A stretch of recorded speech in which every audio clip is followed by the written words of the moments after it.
একটা মানুষের হাসি খুশি মুখ দেখেই তার ভেতরে কি হচ্ছে সেটা কিন্তু বোঝা যায় না।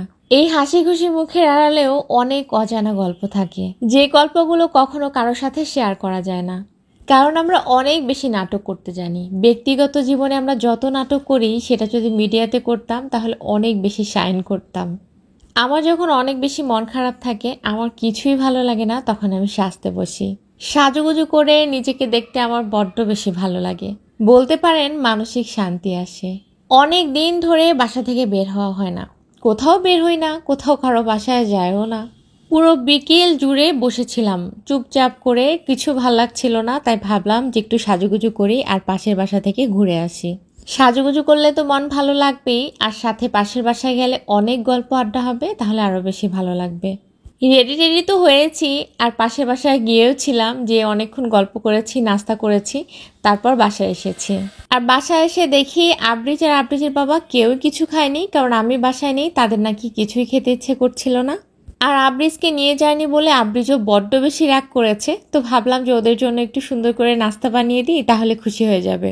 আবরিজের বাবা বরাবরই নুডলস খুব পছন্দ করে, তাই ওদের জন্য আজকে নুডলস বানাতে বসেছি। আমি যখন সময় নিয়ে রান্না করি, মানে নুডলস রান্না করি, তখন অনেক সময় নিয়ে অনেক সুন্দর করে, অনেক ভালোভাবে, অনেক ইনগ্রিডিয়েন্টস দিয়ে সুন্দর করে রান্না করি। কিন্তু এখন তো আর এত সময়ও নেই, আর এত কিছু হাতের কাছেও নেই, তাই ঝটপট যেভাবে রান্না করা যায় সেভাবেই করছি। এখন যেহেতু হাতে একদমই সময় নেই, তাই যতটা দ্রুত করা সম্ভব সেটা রান্না করার জন্য পাশে গরম পানি দিয়েছি। এখানে চাও হয়ে যাবে, আর নুডলসের মধ্যেও গরম পানি দিয়ে দিব, যাতে করে তাড়াতাড়ি হয়ে যায়। যখন বাসায় কোনো মেহমান আসে, মানে আমি রান্না করে রেখে দিতে হবে অনেকটা সময়, ঠিক তখন আমি গরম পানি দিয়ে আলাদা করে সেদ্ধ করে নিই। আর যখন দেখি আমরা তখনই খেয়ে নিব, ঝটপট তখনই রান্না করতে হবে, তখন আর কখনোই আমি আলাদা করে সেদ্ধ করি না। হালকা একটু পানি দিয়ে একবারে দিয়ে দিই, এতে আমার কাছে মনে হয় নুডলসের স্বাদটাও অনেক বেশি ভালো থাকে। বাসার সবার জ্বর, সর্দি, ঠান্ডা, তো ভেবেছিলাম যে দুধ চা বানাবো। পরে চিন্তা করলাম যে যেহেতু সবার ঠান্ডা লেগেছে, তাই একটু মাসালা টি বানাই। এলাচ, দারুচিনি আর পুদিনা পাতা দিয়ে একটা র চা বানাচ্ছি। কেন জানি না র চা আমার খুব একটা পছন্দ না। আমার কাছে মনে হয় চা যখন খাবো একটু মালাই চা খাবো, দুধ দিয়ে অনেক ঘন করে মজা করেই খাবো। আর এর আগে কখনো আমি পুদিনা পাতা দিয়ে চা করেও খাইনি, তবে আমি দেখেছি অনেকেই পুদিনা পাতা দিয়ে চা করে খায়, তো শুনেছি ও অনেক ভালো লাগে। তা আজকে আমি ফার্স্ট টাইম পুদিনা পাতার চা খাবো। এদিকে আবরিজ আর আবরিজের বাবা টিভি দেখছিল আর অধীর আগ্রহে বসে আছে কখন আমার নাস্তা বানানো শেষ হবে, আর ওর সাথে বসে বসে সবাই মিলে একসাথে নাস্তা খাবো। এইটুকু নাস্তা বানাতে কিন্তু খুব বেশি সময় লাগে না, খুব দ্রুতই হয়ে যায়। আজকে সারা দিন ধরে আবরিজ সেভাবে কিছুই খায়নি, শুধু একটু সকালে নুডলস খেয়েছিল, দুপুরে অল্প একটু পাউরুটি খেয়েছে। বাচ্চাটার আমার অনেক জ্বর হয়েছে আর ঠান্ডাও লেগেছে।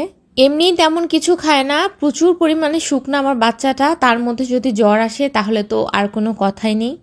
চাটা মোটামুটি ফুটে গেছে, এই সময়টাতে আমি একটু লেবু দিয়ে নিলাম। আর আমি যেহেতু চিনি খাবো না, শুধু আবরিজের বাবাটাতে চিনি দিয়ে দিলাম।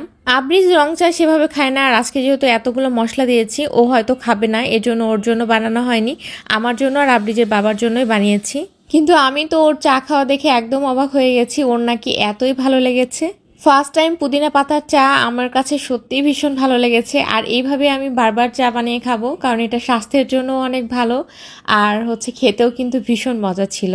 আপনারা যারা এই প্রথমবার আমার ভিডিও দেখছেন ইউটিউব বা ফেসবুক থেকে, তাদেরকে রিকোয়েস্ট করব অবশ্যই আমার ভিডিওটাতে একটা ফলো দিয়ে দিন, মানে আমার ফেসবুক পেজে। আর যদি ইউটিউব থেকে দেখে থাকেন অবশ্যই ইউটিউবে একটা সাবস্ক্রাইব করে দিন, যদি আমার ভিডিওগুলো ভালো লাগে।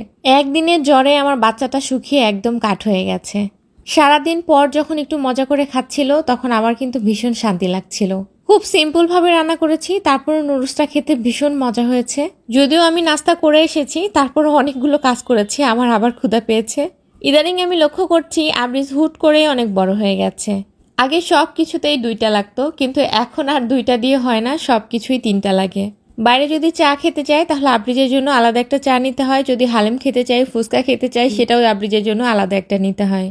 এই যে আমাদের জন্য চা বানিয়েছি, কিন্তু আমার বাচ্চা ভূতটা আমাদের তো ঠিকমতো খেতেই দিল না, ওরই এত ভালো লেগেছে যে 2 কাপই ও খেয়ে ফেলেছে।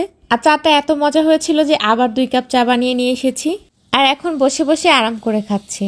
এই ছিল আমাদের ছোট্ট একটা ব্লগ। সবাই ভালো থাকবেন, সুস্থ থাকবেন, আর আমাদের জন্য অনেক অনেক দোয়া করবেন। আল্লাহ হাফিজ।